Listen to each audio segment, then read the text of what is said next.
오늘은 성경 본문 요한복음 20장 24절에서 29절의 말씀을 가지고 믿음의 신용사회라는 제목으로 여러분들과 하나님의 말씀을 함께 나누기를 원합니다.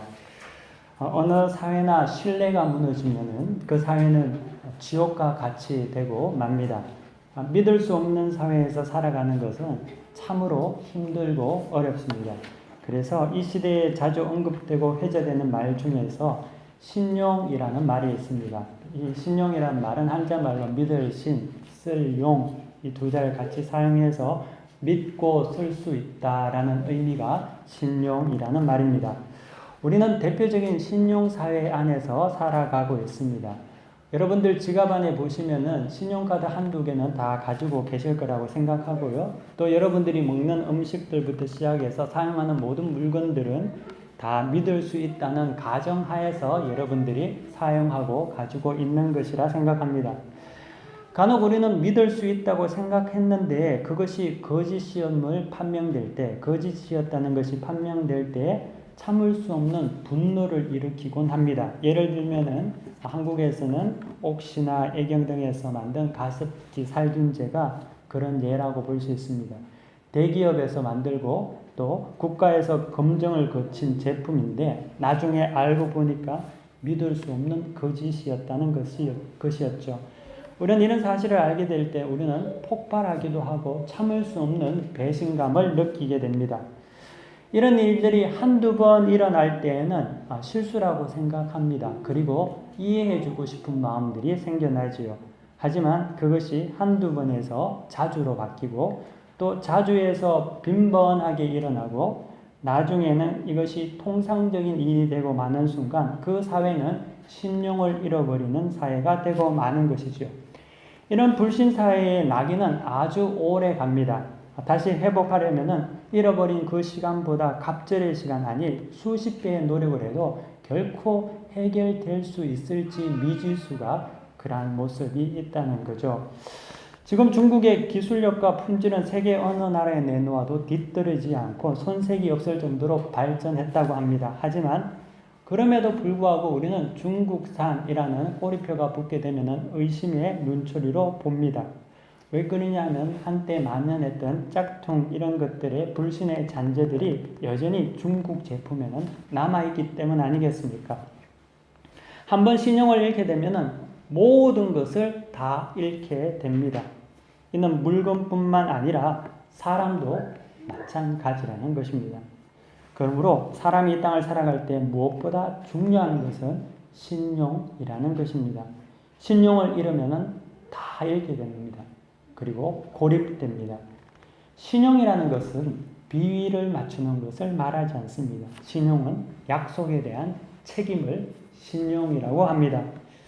한국 유리의 창업자인 고 최태섭 장로는 6.25 동란이 발발될 당시에 은행에 찾아가서 돈을 갚으려고 했다고 합니다. 그의 일화에 보면은 전쟁이 시작될 그때 무렵에 전쟁이 일어나서 지금 정신이 없는 그 난리통에 그는 은행에 찾아가서 피난 준비를 하고 있는 은행 직원에게 돈을 갚으려고 왔다고 말을 했습니다. 그러니까 그 은행 직원이 잔물을 치르다가 자기도 급히 피난을 가야 되는데 잔물을 치르고 막 떠나려고 하는데 그 최태섭 장로가 와서 돈 갚으려고 왔다니까 깜짝 놀라면서 하는 말이 이 통에 다 돈 떼어먹고 도망가기 바쁜데 당신 왜 지금 찾아서 돈을 갚으려고 하냐라고 물었다는 겁니다. 하지만 최태섭 장로는 두 말 않고 빌린 돈을 은행에 다시 갚고 간이 영수증을 하나 받아서 나왔다고 합니다. 이 일이 이후에 그에게 큰 신용이 되어서 전쟁 중에 돈을 빌린다는 게 쉽겠습니까? 전쟁 중에 은행에서 돈을 빌린다는 것은 하늘의 별 따기만큼 어려움에도 불구하고 은행은 최태섭 장로의 신용을 믿고 그에게 사업 자금을 대출해 주었다는 일화가 있습니다. 현 시대는 신용불량자들이 많습니다. 그들은 건전 채무 관계로 인해서 돈을 빌렸다가 갚지 못하고 그로 인해서 범법자로 몰린 자들이죠. 또 그들 중에서는 학업으로 인해서 또는 사업의 실패로 인해서 피치 못하게 신용불량자로 몰린 자들이 많습니다. 그로 인해서 신용사회 안에서 제대로 사회생활조차 못하는 제약을 많이 받고 있는 자들도 있습니다. 금전적인 문제로 신용카드를 발급받지 못한 한 사람을 제가 안 적이 있습니다. 그냥 제가 어떤 생각하기에는 신용카드 없으면 뭐 현금 가지고 살면 되지. 뭐 그렇게 어렵겠어. 이런 생각을 제가 가지고 있었는데 사실 그 옆에서 지켜보다 보니까 굉장히 큰 어려움이 많다는 것, 불편이 한두 가지가 아니었다는 것을 제가 알게 되었다는 거죠. 요즘같이 전산망으로 모든 개인정보가 공유되는 시대에는 신용불량자들이 설 땅이 없었습니다. 영국과 같은 선진국에서는 신용불량이 되면은 은행 통장을 개설하지 못하고요. 은행 통장을 개설하지 못하면 직업을 가져도 돈을 받을 것이 없기 때문에 직업도 구하지 못합니다. 모든 삶이 그 순간 올스톱이 된다는 거죠. 이처럼 신용불량이라는 것은 굉장히 무섭습니다. 근데 이 금전적인 관계에서 신용불량보다 더 경계해야 될 것이 있습니다. 그것은 무엇이냐면 인격적인 신용불량이라는 것입니다. 그들은 믿을 수 없는 자들을 말합니다. 믿고 무엇인가를 맡길 수 없는 자들을 인격적 신용불량자라고 말합니다. 금전적인 문제의 신용불량자들은 실수로 인해서 또 자기 씀씀이가 해퍼서 신용불량자가 된 자들이라면 인격적 신용불량자들은 실수라기보다는 실수보다 자의로 남을 속이는 것이 익숙한 자들이며 또 책임에 대해서 무관심한 자들을 말합니다. 늘 변명이 많고 어쩔 수 없는 상황에 대해서 자주 언급을 합니다. 이런 신용불량, 인격적 신용불량자는 회개하지 않으면은, 변화되지 않으면은 소망이 없다는 거죠. 인격적 신용불량의 원인은 무엇일까요? 그것은 사실 그 내면을 가만히 들여다보면은 욕심이 있습니다. 탐심 때문이라는 거죠. 자기 사랑이 너무나 강하다는 겁니다. 신용은 반드시 상대에 대한 사랑에서 기인하게 되어 있습니다. 비록 내가 손해를 보더라도 상대에 대한 책임과 사랑을 나타내기 위해서 기꺼이 행하는 것입니다. 그러므로 상대에 대한 이해와 사랑이 없으면 또 책임을 느끼지 못하면 신용은 나타날 수 없다는 거죠. 자기 욕심과 탐심으로 가득 찬 사람들은 자기 안중만 있지 남의 상태를 전혀 고려하지 않습니다. 여러분, 화학약품을 음식에 넣는 경우 자기만 생각하는 거 아니겠습니까? 남은 안중에 없다는 거죠. 남의 돈을 쓰고도 전혀 답답함이 없고 돌려줄 마음이 없는 것. 자기만 생각하는 거죠. 약속을 하고도 지키지 않아도 부끄럽지 않는 자들. 이는 자기가 우상인 자들이라는 거죠. 그러므로 그들의 안중에는 자기가 힘든 것은 알아도 남이 힘들고 고통당하는 것은 잘 알지 못한다는 거죠. 자기 사랑만 있습니다. 그런 자들 주변의 희생자들은 그들 때문에 다시 사람을 불신하는 트라우마를 겪게 만들므로 또다시 사회는 불신 사회로 전락되게 되는 일을 하고 맙니다. 하나님께서는 신원하는 자의 고통을 풀어주시는 하나님이십니다. 여러분 그 사실을 믿습니까? 그렇다면 우리는 신용 있는 사람이 되어야 합니다. 나 때문에 생긴 타인의 고통을 하나님께서 풀어주신다는 겁니다. 하나님께서는 언젠가 그것을 갚으십니다. 두려워해야 한다는 거죠. 우리는 성도는 언제나 충성되고 신실하고 믿을 수 있는 자가 되어야 합니다. 우리는 자그레브 교민사회가 불신사회가 되지 않도록 수고해야 합니다. 이 자그레브 교민사회는 특징은 매우 유동적이라는 것이죠. 그렇기 때문에 이곳은 장기 체류로 목적을 하는 자들이 없습니다. 그런 곳에서는 대개 관계에 대해서 느슨하게 되고 무책임한 양상을 보이게 됩니다. 떠나면 그만인데 라는 생각들이 있을 수 있다는 거죠. 애착도가 떨어지고 있는 동안에 별 문제가 없으면 된다는 자기 방어적인 사상이 팽배할 수 있습니다. 그러다 보니까 더 깊은 신뢰의 삶으로 가기가 힘들어진다는 거죠. 하지만 사랑하는 성도 여러분, 성도란 하루를 살아도 신실하게, 성실하게 사는 자들을 성도라고 말한다는 거죠. 우리는 이 땅에서 나그네입니다. 우리의 본향은 영원한 천국 아닙니까? 우리는 이 땅에서 언제나 나그네의 삶을 살아가고 있습니다. 그렇기 때문에 적당한 거리를 두고 살아가는 것이 아니라 어느 곳에서든지 신뢰를 할 수 있는 빛의 역할을 하는 그러한 삶을 살아가야 할 것입니다.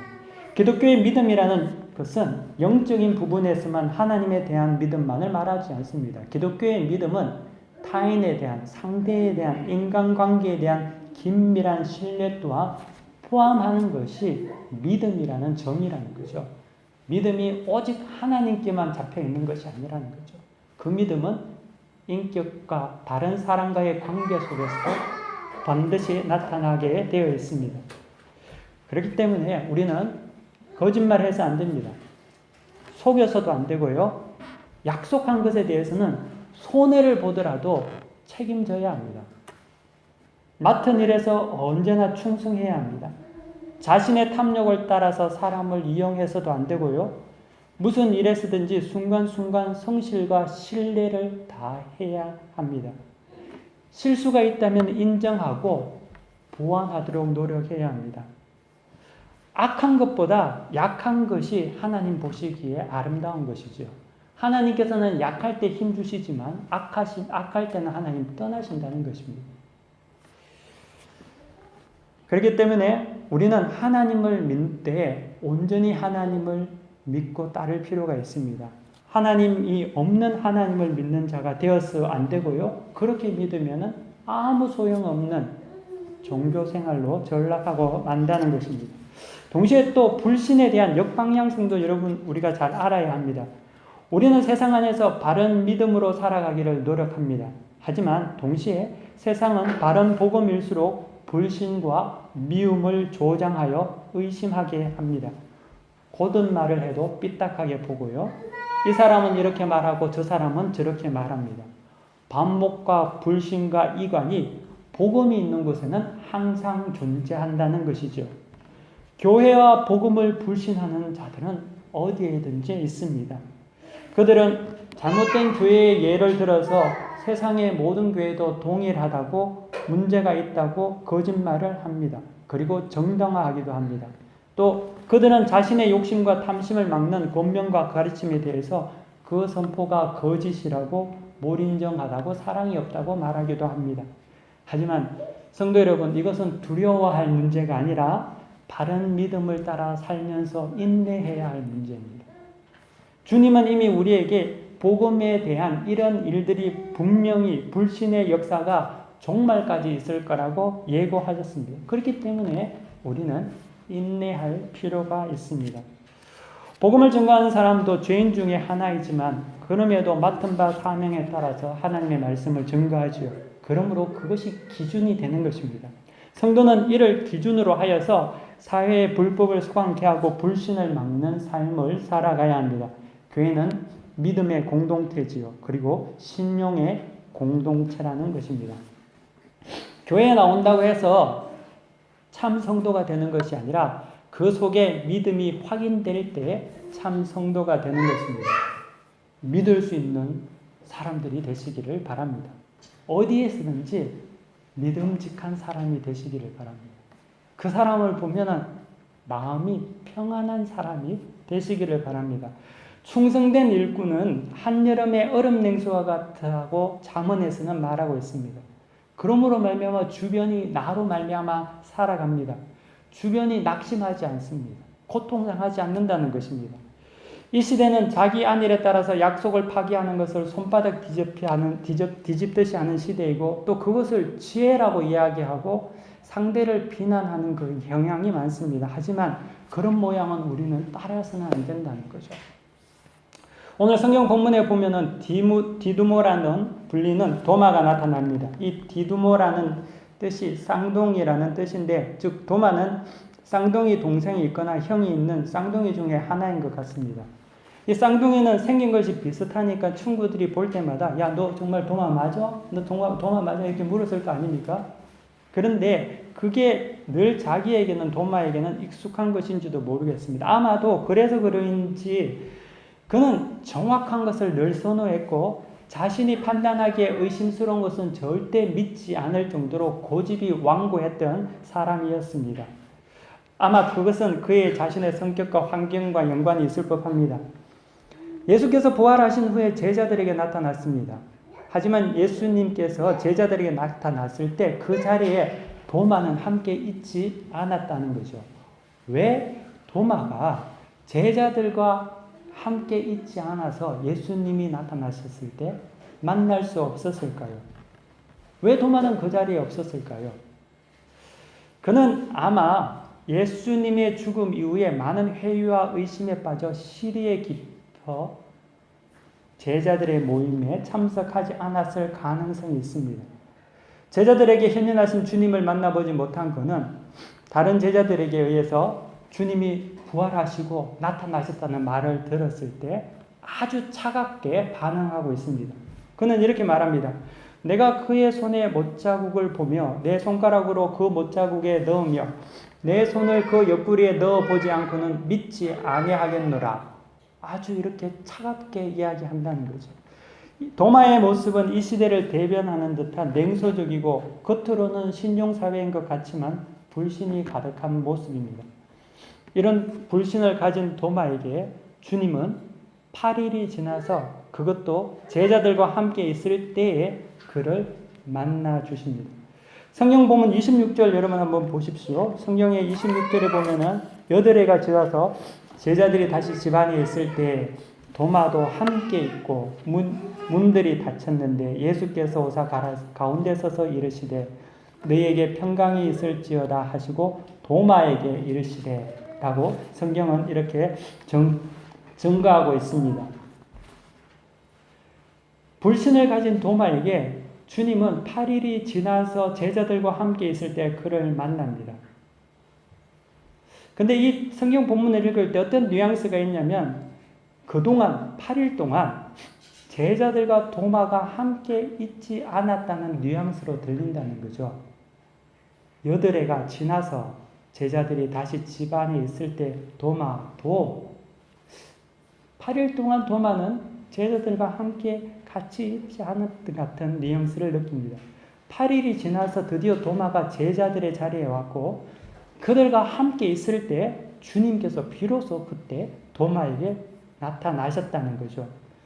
주님은 8일이 지나 제자들에게 나타나셨을 때 인사하면서 곧장 도마에게 8일 전 그가 한 말을 그대로 옆에서 들었던 것과 같이 반복하십니다.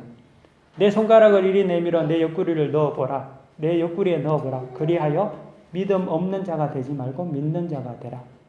8일 전에 도마가 내가 직접 보고 만져야 된다고 했던 그 자리에 주님이 옆에서 이렇게 쳐다봤던 것 같이 다 듣고 있는 것 같이 주님께서 동일하게 반복하면서 이야기했다는 거죠.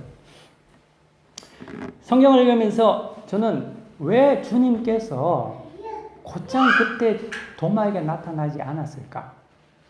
그냥 주님께서 그 자리에서 야, 나 여기 있잖아 하면 되지 않았을까? 나는 그러한 궁금증이 생겼습니다. 왜 그의 의심과 불신을 그 자리에서 해결해 주지 않았을까요? 만약 그 자리가 아니더라도 8일이나 있었는데 도마가 집에 혼자 있든지 뭐 어디에 가서 있을 때 주님께서 나타나셔서 보여주시면 괜찮았지 않았을까? 기다릴 필요 없이. 왜 주님께서는 그때 나타나시지 않았을까? 라는 궁금증이 생겼습니다. 그런데 말씀을 계속 묵상하다가 성령께서 한 가지 깨달음을 주셨는데 그것은 도마에게 불신에 대한 회개의 시간을 8일 동안 주신 것이라고 믿게 되었습니다. 주님은 도마의 불신앙을 아셨습니다.